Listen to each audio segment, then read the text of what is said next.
السلام علیکم ویورز، کیسے ہیں آپ سب؟ امید کرتی ہوں خیریت سے ہوں گے۔ تو میں حاضر ہوئی ہوں ناول کیمسٹری عشق کی ایپیسوڈ 11 لے کر۔ تو آئیے چلتے ہیں قسط کی جانب۔ تم ٹھیک ہو؟ جی امی، اس نے فوراً جواب دیا۔ میں ذرا تمہاری پھپھو کے ساتھ بزی تھی اس لیے آ نہیں سکی۔ پھپھو کے ساتھ؟ خیریت؟ تجسس ابھرا تھا اس کے لہجے میں۔ ہاں خیریت ہی ہے، بس وہ پھر رشتہ لائی تھی اور اس بار تو تمہارے ابا ہاں بھی کرنے لگے تھے۔ بڑی مشکل سے میں نے انہیں روکا۔ مائدہ کو دکھ ہوا تھا اپنی پھپھو کا سن کر۔ وہ بیچاری اس کی والدہ کے ہاتھوں نہ جانے کتنی بار انکار سن چکی ہیں، پھر بھی رشتہ لانا نہیں چھوڑتی۔ اس بار ویسے بڑی عجیب باتیں کر رہی تھی وہ۔ عجیب باتیں؟ وہ الجھ کر۔ ہاں، کہہ رہی تھی آخری رشتہ ہے یہ تمہاری بیٹی کا، میرے بیٹے کی دلہن نہ بنی تو پھر کسی کی نہ بن سکے گی۔ مریم بیگم کا لہجہ ہی بتا رہا تھا کہ انہیں کس قدر ناگوار گزرا ہے اپنی ننند کا لہجہ۔ ہو سکتا ہے انہوں نے غصے میں کہہ دیا ہو امی، مائدہ نے اپنی پھپھو کی سائڈ لیتے ہوئے کہا۔ اس کے نزدیک وہ بیچاری بار بار رشتہ مانگنے اور پھر بھی انکار کے ساتھ لوٹنے کے سبب ذرا غصہ ہو گئی ہوں گی، اور اسی غصے کے تحت انہوں نے اس طرح کے الفاظ ادا کر دیے ہوں گے۔ غصہ ہے تو مطلب کچھ بھی بولے گی میری بیٹی کے لیے، وہ بھی میرے ہی گھر میں بیٹھ کر؟ مریم بیگم بگڑی۔ چھوڑے امی، جانے دیں، آپ نے منع کر دیا نا۔ مائدہ نے بات ختم کرنے کی کوشش کی۔ ایسے کیسے جانے دوں؟ اس نے اپنی پھپھو کی بات کو ذرا اہمیت نہ دی تھی، جبکہ مریم بیگم کا تو خون کھول رہا تھا۔ ایسے کیسے جانے دوں؟ میرے تو دل پر لکھ گئے ہیں اس کے الفاظ۔ میں نے تو سوچ لیا ہے، گلی میں جو دیگ والی نیاز ہوگی نا، وہاں اس بار میں بھی منت مانگ لوں گی ایک دیگ کی تمہارے لیے۔ ہم ایک کلٹ میں جیتے ہیں جہاں خدا سے اپنی بات منوانے کے لیے ہر شخص کے منہ پر ایک نیا وظیفہ ہے۔ نماز کسی کو نہیں پڑھنی، مگر وظائف اور نیاز و نظر کرنے میں سبھی صوفی بزرگ ہیں۔ حال تو یہ ہے کہ جمعہ کے دن بھی محلے کی مسجد خالی ہے، جبکہ جمعرات والے دن ہر گھر سے نیاز کی صدا لگتی ہے۔ نیاز کو فرض کے مقام پر بٹھا کر اور فرض کو مکمل ترک کر کے بھی جب لوگ خدا کو خوش کرنے کا سوچتے ہیں تو واقعی پھر عقل ماتم کر اٹھتی ہے۔ یہ بات سمجھنا انسان کے لیے اتنا مشکل کیوں ہے کہ ہوگا وہی جو خدا چاہے گا۔ بہت سی مشکلات آسان ہو جائیں اگر انسان بدلنے کی چاہ چھوڑ کر حاصل پر شکر ادا کرنے لگے۔ صرف اچھا کہنے سے کام نہیں چلے گا۔ کل گھر آ جانا، سغرا ہے نا، وہ دعوت دے کر گئی ہے کہ کل دیگ گھومے گی ان کے یہاں۔ میں چاہتی ہوں ایک دیگ تم اپنے ہاتھوں سے منت کی گھماؤ۔ امی، یہ کن چکروں میں پڑ گئی ہیں آپ؟ وہ نہیں روک سکی تھی خود کو اپنی والدہ کو ٹوکنے سے۔ چپ، میں نے سنا ہے وہاں سب کی مرادیں پوری ہوتی ہیں، ہم بھی ایک بار منت مانگ لیں تو اس میں کیا برائی ہے؟ مریم بیگم بگڑ گئی تھی اس کی بات سنتے ہی، اور کیوں کر نہ بگڑتی؟ وہ ایک مجبور ماں تھی جنہیں کوئی اور راستہ نظر نہیں آ رہا تھا اپنی بیٹی کو بدنامی سے بچانے کا، سوائے کسی کرشمے یا کرامت کے۔ شہزاد تو ہاتھ جھاڑ کر بیٹھ گیا تھا ایک رات کی دلہن بنانے کے بعد، لیکن وہ ماں کہاں جائے جس کی بیٹی کی پوری زندگی تباہ ہونے کو تھی؟ وہی جانتی ہیں وہ کیسے رات بھر رو رو کر اس کے لیے دعائیں کر رہی تھیں آج کل۔ اور ہاں، بالکل ڈھیلے ڈھالے کپڑے پہن کر آنا، چادر بھی بڑی لینا تاکہ کسی کو کچھ نظر نہ آئے۔ مریم بیگم کی تاکید پر وہ اس بات میں سر ہلانے لگی۔ اب چلتے ہیں اگلے سین کی جانب۔ شہزاد، ہم دونوں بہت اچھے دوست ہیں، رائٹ؟ وہ کافی پیتے پیتے رکا جب احسن نے اچانک یہ سوال کیا۔ رائٹ۔ مائدہ کے گھر سے نکلنے کے بعد اس کا موڈ اتنا بری طرح آف تھا کہ وہ بچوں کو گھر چھوڑ کر بجائے اپنے آفس جانے کے احسن کے آفس پہنچ گیا تھا۔ شہزاد نے جب تصدیق کی تو اس نے دیکھا کہ احسن کے چہرے پر پریشانی اور انجانا سا خوف نمایاں ہوا ہے۔ ایسا لگ رہا تھا کہ کچھ بولنا چاہتا ہے وہ، مگر ہمت نہیں کر پا رہا۔ ایسی بھی کیا بات ہے جو اتنا پریشان کر رہی ہے تجھے؟ بول دے، ہم بھائی ہیں۔ شہزاد نے اسے حوصلہ دیا۔ اس کا ذہن یہی تھا کہ شاید احسن کو بزنس میں پیسوں وغیرہ کی کوئی پرابلم ہو گئی ہے اور وہ مدد مانگنے میں ہچکچاہٹ کا شکار ہے۔ مجھے پتا ہے ہم بھائی ہیں، تبھی تو ڈر رہا ہوں، ورنہ اتنے سالوں تک اس خواہش کو اپنے دل میں دبائے نہ رکھتا۔ جیسے ہی احسن نے یہ جملے ادا کیے، شہزاد نے اپنے دل کو ایک انجانے سے خوف میں مبتلا پایا، گویا وہ اندازہ لگا چکا ہو کہ احسن کیا بولنے کی کوشش کر رہا ہے اس سے۔ اگر ایسی کوئی بات ہے جو تجھے لگتا ہے ہمارے درمیان تناؤ پیدا کرے گی تو چھوڑ دے۔ وہ نہیں سننا چاہتا تھا، بھاگ رہا تھا وہ۔ احسن نے نہیں دیکھا مگر ٹیبل کے نیچے موجود اس کی مٹھی بھینچ گئی تھی۔ مگر میں نہیں چھوڑ سکتا، میرا دل مجھے ملامت کرنے لگا ہے۔ میں تھک گیا ہوں خود سے بھاگتے بھاگتے۔ محبت کرنا گناہ نہیں ہے اور مجھے ہو گئی ہے اس سے محبت۔ احسن نے نام نہیں لیا تھا لڑکی کا، لیکن کیا وہاں ضرورت تھی؟ اس خوبرو نوجوان کو شاید علم بھی نہ ہو کہ کیسے لمحہ بھر میں اس کا چہرہ بالکل اناری ہو گیا تھا احسن کی بات پر۔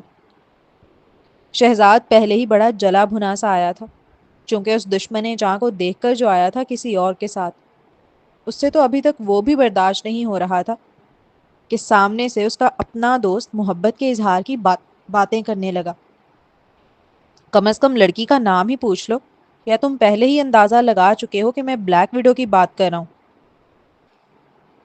اور وہ نہیں جانتا اس کے چہرے کے ایکسپریشن کس قدر غور سے مقابل بیٹھ کر دیکھ رہا تھا، ساتھ ہی بمشکل اپنی ہنسی روک رہا تھا۔ واقعی شہزاد کا چہرہ دیکھنے لائق تھا اس پر، ایسا لگ رہا تھا کسی نے ایٹم بم پھوڑ دیا ہو اس کے سر پر۔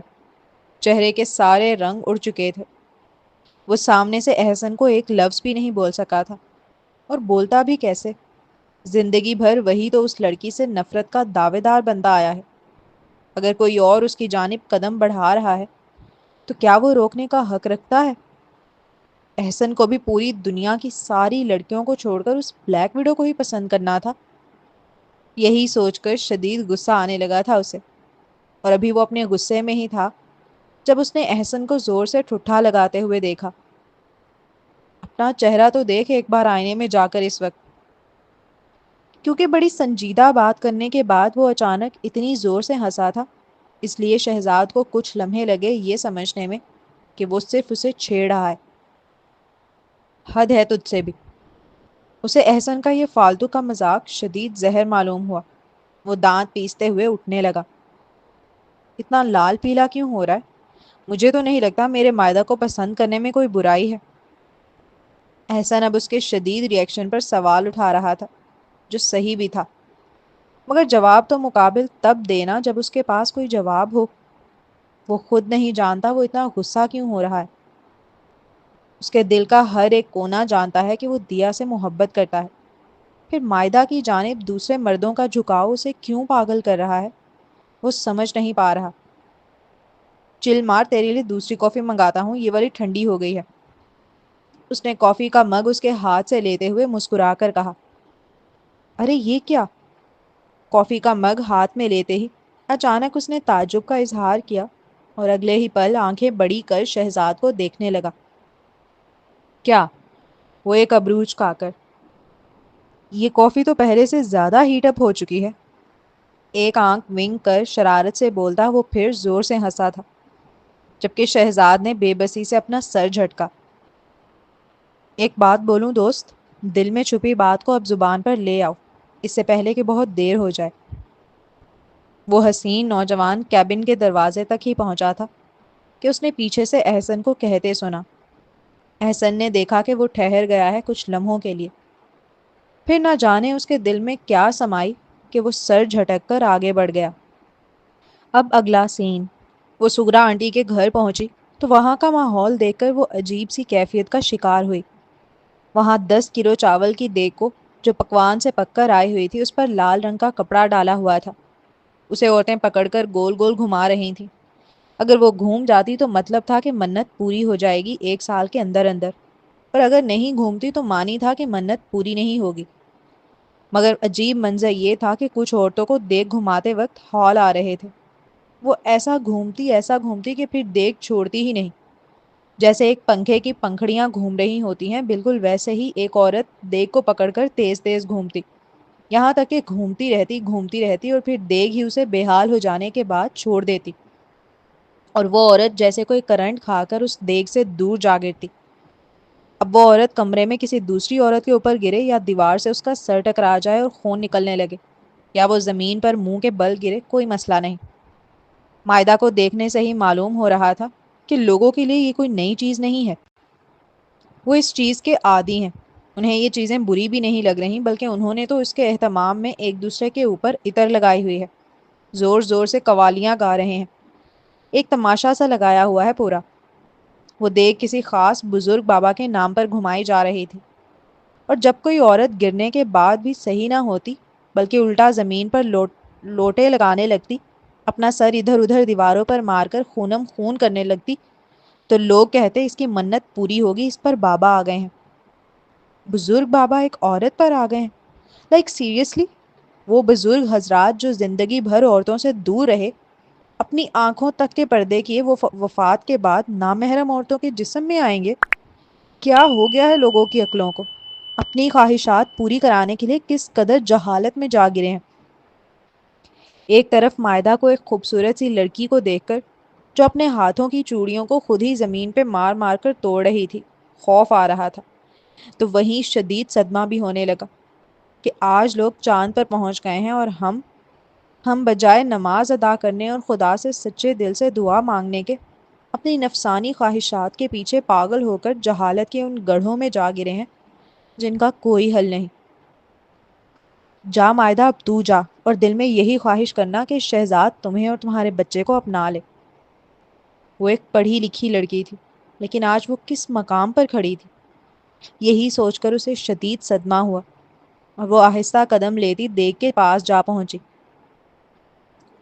اسے ایک خوف آ رہا تھا دیگ گھمانے سے پہلے، ساتھ ساتھ اس کے لیے یہ اعتبار کرنا بڑا مشکل تھا کہ وہ ایک پڑھی لکھی لڑکی ہونے کے باوجود یہ سب کیا کر رہی ہے۔ کیا وہ واقعی اس جہالت کا حصہ بننے جا رہی ہے؟ کیا وہ نہیں جانتی دینے والی ذات اللہ کی ہے، اور اسے اپنے بندے کو نوازنے کے لیے ان قوالیوں اور تماشوں کی ضرورت نہیں ہے؟ ہاں، تماشا! وہ خدا جو اپنے بندوں کو 70 ماؤں سے زیادہ چاہتا ہے، وہ کیوں چاہے گا کہ اس کی بندی سب کے سامنے تماشا بنے، پاگلوں کی طرح سر کو دیواروں سے مار مار کر زخمی کرے، یا اپنے ہاتھوں کی چوڑیوں کو توڑ کر پورا ہاتھ خونم خون کر لے، تبھی وہ اسے عطا کرے جس کی وہ چاہ رکھ رہی ہے؟ کیا یہ ممکن ہے؟ اگر خدا کو حال کھلوا کر یا زخمی کر کے دعائیں قبول کرنی ہوتی تو پھر ہمارے نبیوں نے ایسا کیوں نہیں کیا؟ انہوں نے ہمیں اس کی تعلیم کیوں نہیں دی؟ سچ یہی ہے کہ یہ کوئی بزرگوں کی سواریاں نہیں ہیں، کوئی بزرگ عورت پر نہیں آتے، یہ صرف جنات ہوتے ہیں، شریر جنات جو مزے لے رہے ہوتے ہیں۔ یہ شریر جنات عورتوں کے وجود میں آتے ہیں اور پھر انہیں اپنا ہوش نہیں رہتا۔ یہ حال وغیرہ جو عورتوں، مردوں یا بچوں پر آتے ہیں، یہ دراصل انہی کو آتے ہیں جن کے ساتھ جنات کے معاملات چل رہے ہوتے ہیں، اب یہ جادو کے ذریعے پیچھے پڑ گئے ہوں یا جنات خود سے عاشق ہوئے ہوں۔ یہی وجہ تھی کہ مائدہ کے دیگ گھماتے ہی اس دیگ نے مائدہ کو بھی پکڑ لیا، اور پھر جو مائدہ گھومی ہے اتنا تیز جیسے کوئی فین گھوم رہا ہو، اس لڑکی کو پھر اپنا ہوش نہیں رہا۔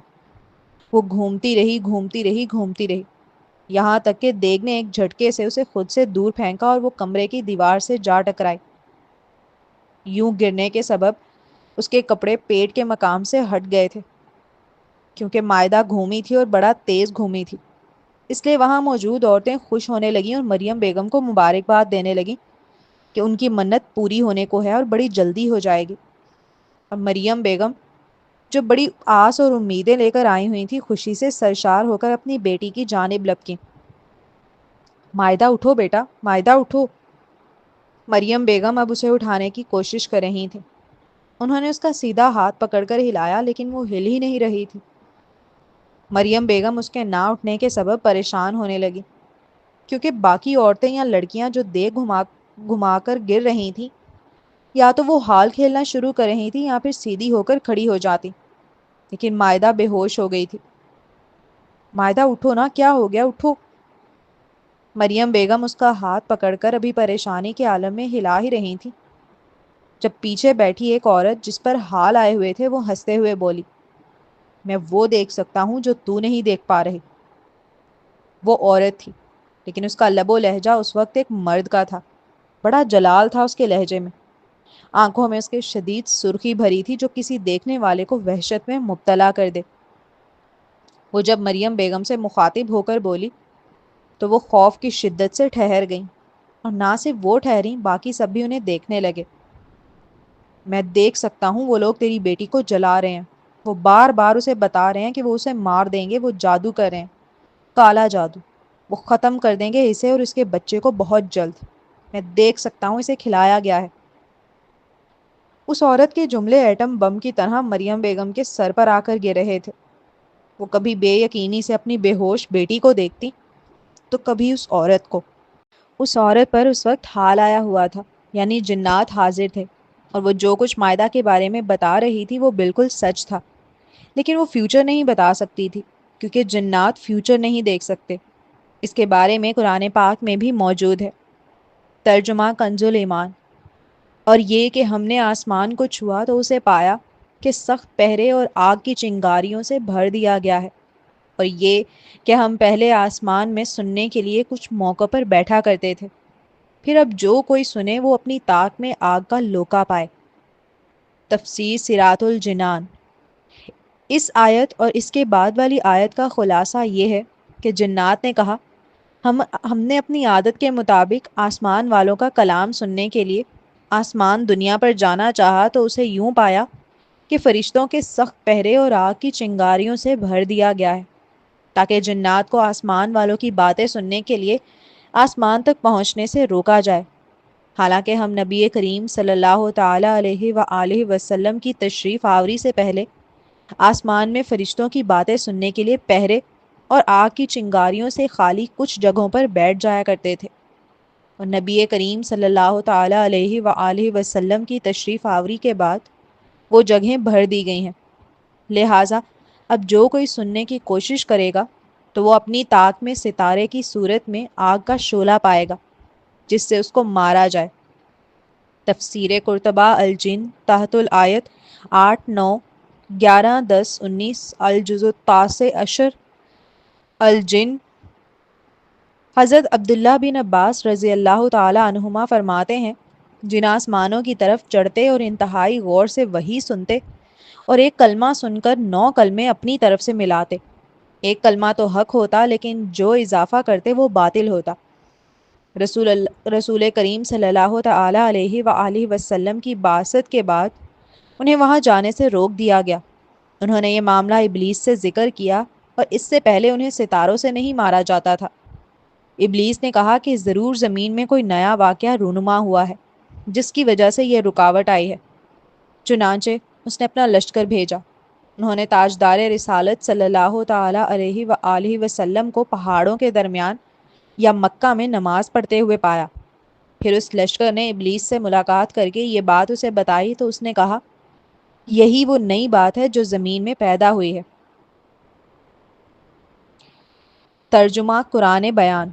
عالم بالا کی طرف کان نہیں لگا سکتے اور انہیں ہر طرف سے مار بھگایا جاتا ہے، انہیں ہمیشہ کے لیے شدید عذاب ہے، مگر جو ایک آدھ بات اچک لے جائے تو روشن انگارہ اس کے پیچھے لگ جاتا ہے۔ تفسیر سراۃ الجنان۔ لا یسمعون الی الملأ الاعلی۔ وہ شیاطین عالم بالا کی طرف کان نہیں لگا سکتے، یعنی شیاطین آسمان کے قریب جاتے اور بعض اوقات فرشتوں کا کلام سن کر اس کی خبر چرانے کی کوشش کرتے اور کاہنوں کو دیتے، اور کاہن اس بنا پر غیب کی باتیں جاننے کا دعویٰ کرتے۔ اللہ تعالیٰ نے شہاب کے ذریعے شیطانوں کو آسمان تک پہنچنے سے روک دیا۔ چنانچہ اس آیت اور اس کے بعد والی 2 آیات میں ارشاد فرمایا کہ شیاطین آسمان کے فرشتوں کی باتیں سننے کے لیے عالم بالا کی طرف کان نہیں لگا سکتے، اور وہ آسمان کے فرشتوں کی گفتگو نہیں سن سکتے، اور جب وہ گفتگو سننے کی نیت سے آسمان کی طرف جاتے ہیں تو انہیں دور کرنے کے لیے ان پر انگاروں کے شعلے مارے جاتے ہیں، اور ان کا دنیا میں رہنے والا عذاب ہے، جبکہ آخرت میں ان کے لیے ہمیشہ کا عذاب ہے۔ اور اگر کوئی شیطان ایک آدھ بار فرشتوں کی کوئی بات سن کر بھاگنے لگے تو روشن انگارہ اسے جلانے یا اسے ایذا پہنچانے کے لیے اس کے پیچھے لگ جاتا ہے، مگر وہ عورت مائدہ کا ماضی بتا سکتی تھی۔ کیسے؟ کیونکہ جب انسان پیدا ہوتا ہے تو اس کے ساتھ ایک ہمزاد بھی پیدا کیا جاتا ہے جو اس کی پیدا ہونے سے لے کر اس کی موت تک اس کے ساتھ رہتا ہے، اور وہ ہمزاد اس انسان کے ساتھ ہوئے ہر واقعے اور ہر حادثے کا علم رکھتا ہے۔ جیسے ہم کسی محفل میں جانے کے بعد لوگوں سے باتیں کرتے ہیں، ویسے ہی یہ ہمزاد بھی سامنے والے کے ہمزاد سے بات کرتے ہیں اور پھر یہ بتا دیتے ہیں کہ کیا کیا ہو رہا ہے۔ اس لیے جنات ماضی بآسانی بتاتے ہیں جبکہ آپ ان سے پہلی بار مل رہے ہوں۔ آپ اکثر دیکھیں گے کچھ باباؤں کے پاس جب آپ جاتے ہیں تو وہ آپ کی ماضی کی باتیں آپ سے پہلے آپ کو بتا دیتے ہیں، اور آپ کہتے ہیں بابا کتنے پہنچے ہوئے ہیں۔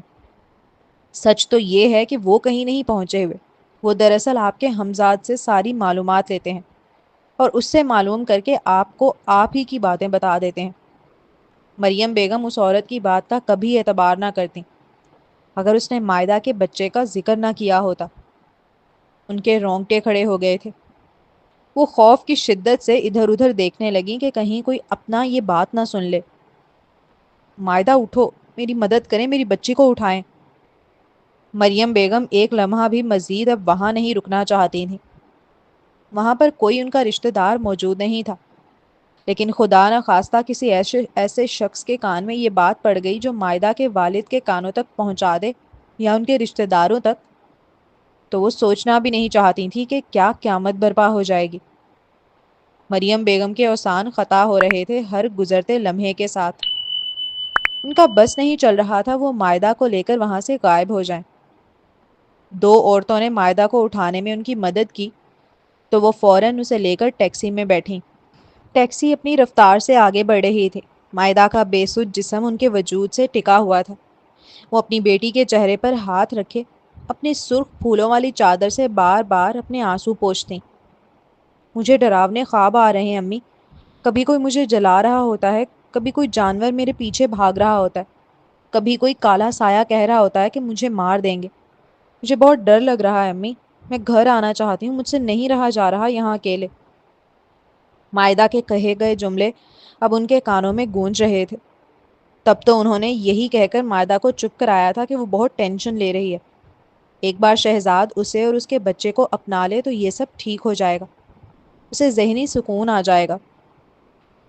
آپ اس ماں کی کیفیت کا اندازہ لگا سکتے ہیں جو اپنی بیٹی کی خوشیوں کے لیے ماری ماری پھر رہی تھی، اور اچانک اسے علم ہوا کہ اس کی بیٹی کو تو مارنے کی سازشیں کی جا رہی ہیں، اس پہ کالا جادو کروا دیا گیا ہے۔ کچھ دیر بعد سندس، میری بیٹی پر کالا جادو کروایا گیا ہے۔ انہیں کچھ سمجھ نہیں آ رہا تھا، دماغ جیسے مفلوج ہو چکا ہو۔ وہ اپنی جوان بیٹی کو بیڈ پر بے سدھ لیٹا دیکھ کر خون کے آنسو رو رہی تھیں۔ جب کچھ سمجھ نہ آیا تو انہوں نے سندس کو کال ملائی کہ شاید وہ ان کی کوئی مدد کر دے اس مشکل وقت میں۔ مانا وہ مڈل کلاس فیملی سے تعلق رکھنے والی عورت تھی، لیکن ہر مڈل کلاس فیملی والا بندہ پیر باباؤں کے چکروں میں ہو یہ ضروری نہیں۔ وہ سادہ لوگ تھے، تعلیم کی روشنی کو اہمیت دینے والے، اور یہ ایک حقیقت ہے کہ جہالت اور علم کا نور ایک ساتھ جمع نہیں ہو سکتے۔ یہ کیا بول رہی ہیں مریم آنٹی آپ؟ سندس کو یہ سنتے ہی شدید جھٹکا لگا۔ وہ جو کھانا کھا رہی تھی وہ چھوڑ کر پریشانی کے عالم میں سیدھی ہو کر بیٹھی۔ مریم بیگم نے دیگ والا پورا واقعہ اسے جوں کا توں بیان کر دیا، جس کے بعد اب سندس بھی اپنا سر پکڑ رہی تھی۔ کچھ عجیب ہو رہا ہے سندس، مجھے سمجھ نہیں آ رہا کیا، لیکن سب کچھ بہت عجیب ہے۔ میں محسوس کرتی ہوں جیسے کوئی رہتا ہے میرے ساتھ ہر وقت۔ گھر کی لائٹس، نل، سب کچھ خود بخود خراب ہو جاتے ہیں، چیزیں ایک جگہ سے دوسری جگہ چلی جاتی ہیں، ایسا لگتا ہے کہ کوئی میرے پیچھے سے گزر گیا ہے۔ اوپر سے یہ ڈراونے خواب، پتا ہے وہ کالا سایہ کہہ رہا تھا وہ مجھے مار دیں گے۔ سندس ایک ویل ایجوکیٹڈ فیملی سے تعلق رکھنے والی لڑکی تھی، جہاں کالا جادو، بابا، پیر فقیر جیسی چیزوں پر اس قدر اعتبار نہیں کیا جاتا جتنا مڈل کلاس طبقے میں ہوتا ہے۔ اس لیے شاید وہ ایک وقت مریم بیگم کی باتوں کو ذہنی طور پر قبول نہ کر پاتی، لیکن اس نے مائدہ کا حال اپنی آنکھوں سے دیکھ رکھا تھا۔ مائدہ کا ادا کیا ہوا ایک ایک جملہ اسے ابھی بھی یاد تھا۔ ایک وقت ہاں اس کے ذہن میں خیال آ رہا تھا کہ شاید وہ عورت پاگل ہو اور اس نے یوں ہی کہہ دیا ہو، جیسا کہ مریم بیگم نے بتایا کہ وہ اپنے ہوش میں نہیں تھی، وہ خود کو مار رہی تھی۔ تو ایک ایسی عورت جو خود کو مار رہی ہے، جو اپنے حواسوں میں ہی نہیں، اس کی باتوں پر کیا اعتبار کرنا؟ لیکن وہ اپنا آنکھوں دیکھا کیسے جھٹلا سکتی تھی؟ اس نے خود ایکسپیرینس کیا تھا اس رات جب وہ مائدہ کو روک رہی تھی، تو کیسے مائدہ کے اندر بہت سے لوگوں کی طاقت آ گئی تھی، وہ چاہ کر بھی اسے سنبھال نہیں پا رہی تھی۔ آنٹی آپ فکر نہ کریں، میں آتی ہوں، پھر ہم دیکھتے ہیں کہ کیا کر سکتے ہیں۔ سندس نے جب مریم بیگم کو دلاسا دینے کے بعد کال ڈسکنیکٹ کی تو دیکھا ٹیبل پر موجود ہر شخص اب اسے ہی دیکھ رہا تھا۔ سب کی نگاہوں میں سوالات تھے کہ وہ اتنا پریشان کیوں ہے، کیا بات ہوئی ہے؟ پھر کوئی نیا ناٹک شروع کر دیا اس بلیک ویڈو نے۔ وہ توبہ تھی جس کی زبان سے بے اختیار زہر نکلا۔ زبان سنبھال کر، میری دوست کے بارے میں بات کر رہی ہو اس وقت تم؟ سندس نے انگارے چباتے فوراً شٹ اپ کی کال دی۔ اسے تو اسی بات پر سب سے زیادہ غصہ تھا کہ فیملی ڈنر میں شہزاد اسے لایا ہی کیوں ہے۔ تو غلط کیا بولا میں نے؟ آئے دن نیا ڈرامہ کرتی رہتی ہے وہ، صرف شہزاد کو اپنے پاس بلانے کے لیے۔ شادی ہونے کے بعد بھی سکون نہیں ہے اسے۔ طوبا اچھے سے جانتی تھی کہ مائدہ کی شادی شہزاد سے ہی ہوئی ہے۔ چونکہ گھر والوں کو اس بات کا علم نہیں تھا، اس لیے وہ اس بات کو بھی مائدہ کے کردار کو سب کے سامنے گندا کرنے کے لیے استعمال کر رہی تھی۔ طوبا کی بات سنتے ہی سب گھر والے اب شہزاد کو دیکھنے لگے۔ سب کے دماغ میں ایک ہی بات چل رہی تھی کہ کیا ان کے درمیان کچھ چل رہا ہے۔ اس رات جب مائدہ کا فون آیا اور سندس الٹے پاؤں بھاگی رات کے وقت، تو سب نے دیکھا تھا کہ کیسے شہزاد نے یہ سنتے ہی کہ وہ مائدہ کے گھر جا رہی ہے کیونکہ وہ ڈر گئی ہے کوئی ڈراونا خواب دیکھ کر، سامنے سے اسے چھوڑ کر آنے کی آفر دی، اور اس کے بعد وہ پوری رات گھر نہیں لوٹا، جبکہ سندس نے اپنی والدہ کو فون کر کے بتا دیا تھا کہ اس نے شہزاد کو بھیج دیا ہے واپس اور وہ مائدہ کے ساتھ رکنے والی ہے وہاں۔ سچ تو یہ تھا کہ سندس خود حیران ہوئی تھی جب صبح کے وقت آفس جانے کے لیے جلدی گھر سے نکلی اور شہزاد کو گاڑی میں سوتا ہوا پایا بجائے گھر چلے جانے کے۔ جب یہ بات پورا گھر جانتا ہے کہ شہزاد پوری رات مائدہ کے گھر کے باہر کھڑا رہا ہے، تو پھر طوبا نہ جانتی ہو یہ کیسے ممکن ہے؟ یہی وجہ ہے کہ اس کے سینے میں آگ لگی ہوئی تھی۔ وہ ڈرامہ نہیں کر رہی، وہ بیمار ہے، اسے میٹھا کھلا کر اس پر کالا جادو کیا گیا ہے۔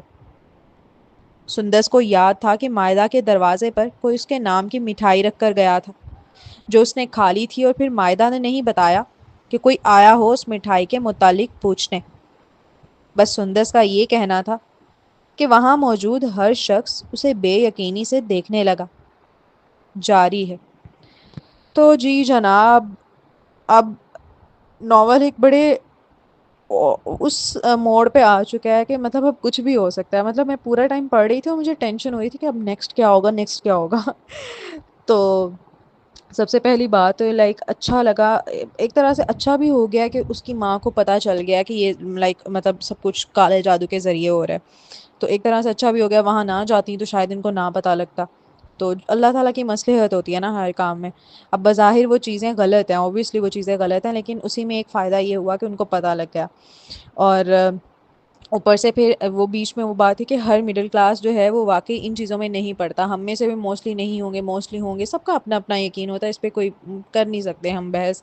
لائک ہم کسی کو سمجھانا بھی چاہیں تو کوئی نہیں سمجھتا، بہت سے لوگ سمجھ بھی جاتے ہیں، تو خیر وہ ایک الگ بحث ہے، تو اس پہ نہیں جاتے ہم۔ تو باقی جو شروع کے سین تھے اس کے ساتھ احسن کے ساتھ شہزاد کا اور احسن کا سین تھا، وہ مجھے بڑا اچھا لگا۔ مطلب بھائی صاحب فل جیلس ہیں۔ اور لیکن میں یہ سوچ رہی ہوں کہ ٹھیک ہے مائدہ کا تو پتہ لگ جائے گا، لیکن شہزاد پہ جو ہوا ہے اتنا پرانا، اتنے سالوں کا، اور وہ اتنا اسٹرانگ ہے کہ وہ بندے کے سر میں درد ہونا شروع ہے، تو اس کا کیا حل ہوگا؟ مطلب کچھ ہوگا بھی یا نہیں ہوگا؟ مجھے اب اس کی ٹینشن ہو رہی ہے۔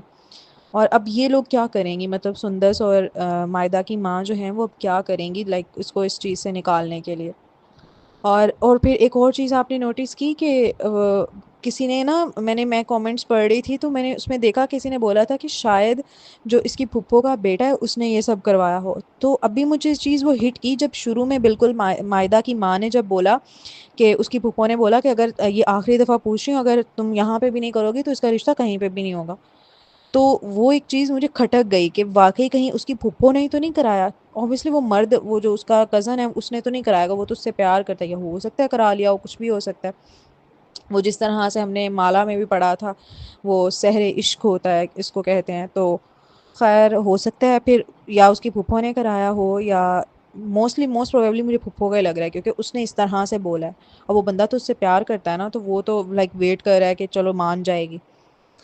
تو ہاں پھر یہ ہو سکتا ہے کہ اسی نے کرایا، کیونکہ وہ عورت جو بوڑھی عورت تھی وہ انہی کے محلے میں تو رہتی تھی، تو اس کا کس کو نہیں پتا ہوگا، یا پھر کسی اور کے ذریعے کرا لیا ہوگا۔